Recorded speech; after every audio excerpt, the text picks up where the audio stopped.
Welcome back ناظرین، آپ دیکھ رہے ہیں ہیلدی کوکنگ آمنہ کے ساتھ. اور جیسا کہ آپ جانتے ہیں کہ آج بدھ کا روز ہے اور ہمارے ساتھ بدھ کے دن ہمیشہ نیوٹریشنسٹ ہوتی ہیں جو آپ کو ہیلتھ اور ڈائٹ پہ اور نیوٹریشن پہ گائیڈ کر سکیں. تو آج ہم دعوت دیں گے ثنا کو جو ہمارے ساتھ شو پہ ہیں. السلام علیکم ثنا، ویلکم ٹو آور شو. کیسی ہیں آپ؟ Lovely to have you here with us today.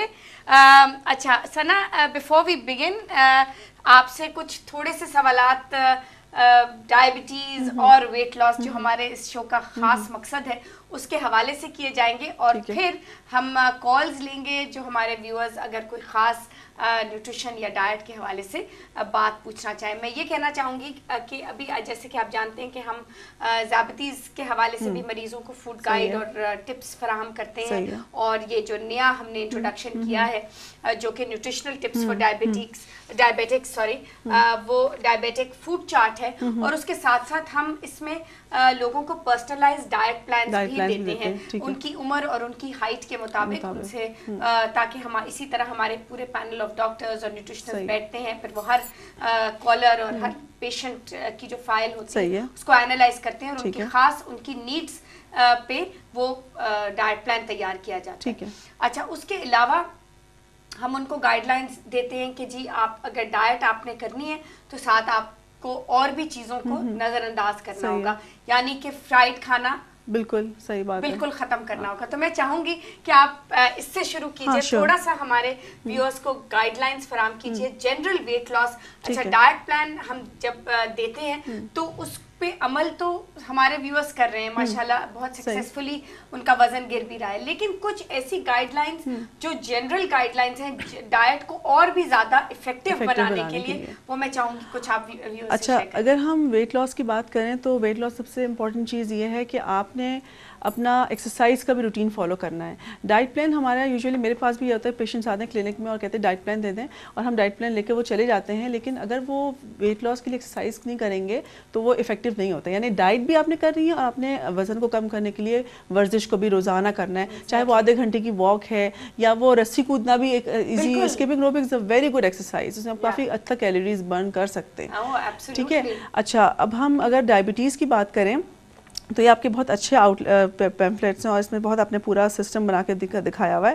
اچھا، ذیابیطس کے مریضوں کے لیے ضروری ہوتا ہے یہ سمجھنا کہ کاربوہائیڈریٹس کیا ہوتے ہیں، نشاستہ جسے کہتے ہیں، اور یہ ضروری ہے سمجھنا اس لیے کیونکہ کاربوہائیڈریٹس دو طرح کے ہوتے ہیں. ایک تو سمپل کاربوہائیڈریٹس یعنی کہ جس میں سفید آٹا ہوتا ہے، ریفائنڈ جسے کہتے ہیں، وہ تو آپ نے لینا ہی نہیں ہے، وہ تو لینا ہی نہیں ہے. ٹھیک ہے. بالکل، اس کا تو کوئی کانسیپٹ ہی نہیں بنتا کہ آپ نے لے سکتے. جیسے آج کل سموسے پکوڑے بن رہے ہوں گے تو پلیز اس کو آپ نہ استعمال کریں، لیکن آپ لے سکتے ہیں ہول گندم کا آٹا، چکی کا آٹا. اور میرا مشورہ یہ ہوتا ہے ہمیشہ کہ نارمل جو آپ کا جو کا آٹا اور نارمل جو آپ کا چکی کا آٹا ہو اس میں آپ الگ سے بھوسی ایڈ کروا لیں، تو وہ آپ کے لیے جو ہمارے شوگر کے مریض ہوتے ہیں ان کے لیے بہت اچھا ہوتا ہے، کیونکہ فائبر کا بیسک کام ہی یہی ہے کہ باڈی میں شوگر کو کنٹرول رکھنا. صحیح ہے. دوسری چیز بہت ضروری تھی شوگر کے مریضوں کے لیے وہی ہوتا ہے کہ تھوڑے تھوڑے وقفے سے انہیں کچھ نہ کچھ کھانا ہے. عموماً ان کی ڈوز زیادہ ہو جاتی ہے انسولین کی یا دواؤں کی، اور وہ کھاتے نہیں ڈر کے مارے کہ ہماری شوگر نہ بڑھ جائے، اور وہ ہائپو میں چلے جاتے ہیں جو کہ اور زیادہ خطرناک کنڈیشن ہوتی ہے. پھر پرسنل ہائیجین ڈائبٹیز کے وہ پھر لو ہو جاتی ہے، وہ ہائپو میں چلے جاتے ہیں، لو ہو جاتے ہیں نا.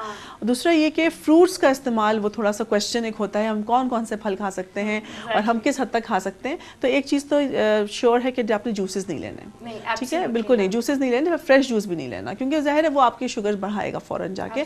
اس سے بہتر ہے کہ آپ فروٹ کھائیں. فروٹ میں آپ ہر طرح کا پھل کھا سکتے ہیں. اب تو کیلا بھی الاؤ ہے، اب تو مینگو بھی الاؤ ہے اور چیکو بھی الاؤ ہے، لیکن اس کا یہ سلسلہ ہوتا ہے. آئی تھنک میں آپ کو یہاں تھوڑا سا انٹرپٹ کروں گی، آف کورس آپ you the expert, but mango moderation میں، اور میڈیم سائز کا مینگو ہو. ہمارے تو خیر بہت بڑے بڑے سائز کے ہوتے ہیں تو اس کا آپ ہاف لے لیں. کوانٹیٹیز مینشن کی جاتی ہے. اگر ایک دن آپ نے مینگو لیا ہے تو اسی دن آپ کیلا یا پھر چیکو جن میں کافی حد تک شوگر ہوتی ہے وہ نہ لیں. ٹھیک ہے. دوسرا پھل کوئی اور لے لیں جیسے کہ سیب ہو گیا. اینڈ پریفر ٹو ایٹ جو بھی فروٹس کو چھلکے چھلکے کے ساتھ کھایا جا سکتا ہے اس کو چھلکے کے ساتھ ہی کھائے, چھلکا اتارنے کی ضرورت نہیں ہے. ٹھیک ہے. سو آئی تھنک اس طرح آئی تھنک ہمارے دیٹ سمز اٹ اپ. ہمارے ویورز جو ہیں ان کو اس گائیڈ کے علاوہ آپ کی بھی اتنی گائیڈنس جو مل رہی ہے اس سے بہت انشاءاللہ فائدہ ہوگا. اس پہ ہم مزید تھوڑا سا اور میں آپ کو ایک دو سوال کرنا چاہوں گی تاکہ اور کلیئرٹی ہمارے ویورز میں آ سکے. ساتھ ہم لیں گے جی ایک کال. کون ہے ہمارے ساتھ؟ السلام علیکم. وعلیکم السلام. جی کون بول رہا ہے؟ السلام علیکم. السلام علیکم. جی کون بول رہا ہے؟ میرا نام امرین ہے. جی امرین, کہاں سے بول رہی ہیں؟ گلشن اقبال. جی امرین, کیسی ہیں؟ ٹھیک ہیں؟ جی بالکل ٹھیک ٹھاک, آپ سنائیں. بالکل الحمدللہ. جی بتائیے امرین. جی مجھے اپنی مدر کے بارے میں پوچھنا تھا.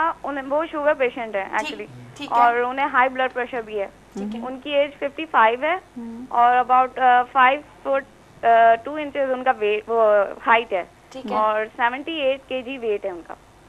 اچھا, اور ان کو ڈائبٹیز بھی ہے؟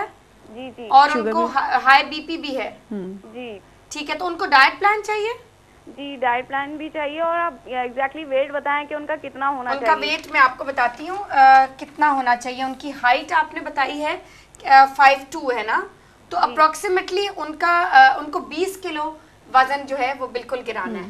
وہ تو بہت ضروری ہے, اور اسپیشلی آئی تھنک ثنا مجھ سے اس پہ اتفاق کریں گی کہ ڈائبٹیز کے پیشنٹس کو بالکل ویٹ بہت کنٹرول کرتا ہے. اور میں ایک بات بتاؤں امرین آپ کو کہ ہائپر ٹینشن یعنی کہ بلڈ پریشر اور شوگر دونوں چیزیں وزن کی زیادتی کی وجہ سے مزید بگڑ جاتی ہیں.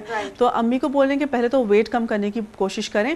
ٹھیک ہے, 20 کلو جیسے آمنہ نے بتایا کہ ایک دم سے کم کرنا پاسبل نہیں ہے, اور وہ بھی اس ایج میں. ایج فیکٹر بھی کاؤنٹ کرتا ہے. یہ نہیں ہو سکتا کہ وہ بالکل اپنے نارمل ویٹ پہ آ جائیں گے, لیکن اگر وہ 10-12 کلو بھی کم کر لیں گی نا تو وہ ریئلسٹک ہو جائے گا ان کے لیے. ٹھیک ہے, پریکٹیکل ہوگا. ان سے کہیں کہ اگر وہ ایگزیکٹلی اگر بہت زیادہ, میں چاہ رہی تھی کہ ڈائٹ کے ساتھ ساتھ انہیں ایکسرسائز بھی کچھ اس طرح بتائی جائے کہ وہ کر سکیں. نہیں تو واک سب سے بیسٹ ہے اس وقت. اس اسٹیج پہ ظاہر ہے وہ جم تو نہیں جا سکتی نا, لیکن وہ واک کر سکتی ہیں, اور تیز واک کرنی ہوتی ہے.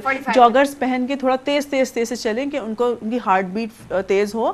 تو اس طرح کی واک ان کو فائدہ کرے گی. اور اس طرح سے کریں کہ تھوڑا سا کلونجی ان سے کہ اپنی ڈائٹ میں ایڈ کریں. ٹھیک ہے, صبح اٹھ کے نہار منہ کلونجی پھانک لیا کریں, بہت تھوڑی سی, تو اس سے بھی بلڈ پریشر کنٹرول ہونے میں ہیلپ کرتا ہے. اگر آپ نوٹ کرتی ہیں کہ وہ نمکو کھاتی ہیں یا ایسی کوئی چیز لے رہی ہیں تو وہ نہ دیں. اور ایک چیز اور, اگر کھانوں میں نمک کم ہو جائے تو پلیز کچا نمک مت چھڑکا کریں, لیمن جوس ڈال لیا کریں, وہ زیادہ بہتر ہوتا ہے. وہ بہت زیادہ بہتر. یہ تو بہت اچھی ایکسپلینیشن دی. اور انشاءاللہ امرین آپ کی امی کے لیے ڈائٹ پلان ہم فوراً جیسے ہی تیار ہوگا آپ کو بھیجیں گے, لیکن واک ان کی فوراً شروع کرا دیجیے گا. یہاں پہ لیں گے جی ہم ایک چھوٹی سی بریک کا ہی مزہ آئے گا. Lots more coming, stay tune to us and we'll be right back.